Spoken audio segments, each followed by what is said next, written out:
किसका recording studio Ekangar सराय।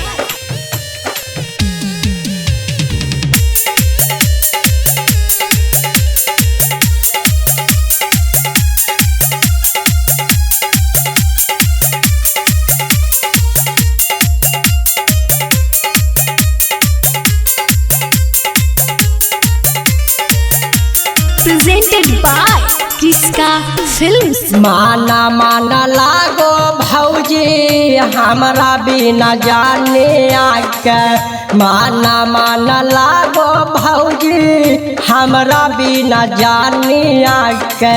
मारा जैब हमहू भौजी खाई के जहारी आके, मारा जैब हमहू भौजी खाई के जहारी आके। बाबू न बोला हखिन भौजी न बोला हखिन, बाबू न बोला हखिन भौजी न बोला हखिन।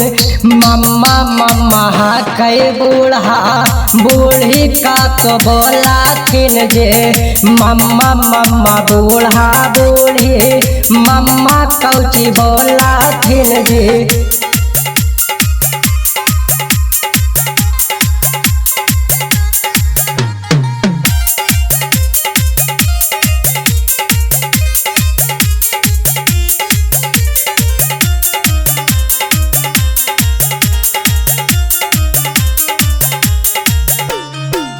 काहे नाही समझहु भौजी चौहन के मजबूरी जी, काहे नाही समझहु भौजी चौहन के मजबूरी जी। मारा जैब हमहू भौजी खाई के दहाड़ी आके, मारा जैब हमहू भौजी खाई के दहाड़ी आके।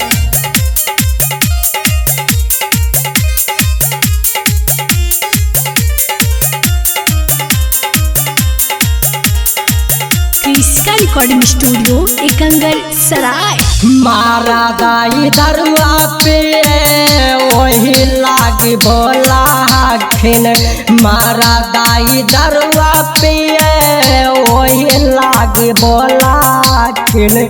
इना काहे समझा हखिन जाने आके गलती हखिन, ये काहे न समझा हखिन जाने आके गलती हखिन।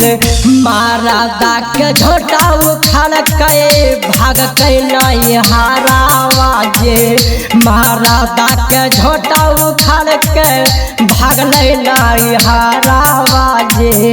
दुहारी पर बैठ के रोबे बिरजू चौहाना माजे, दुहारी पर बैठ के रोबे बिरजू चौहाना माजे। किसका रिकॉर्डिंग स्टूडियो एकंगर सराय।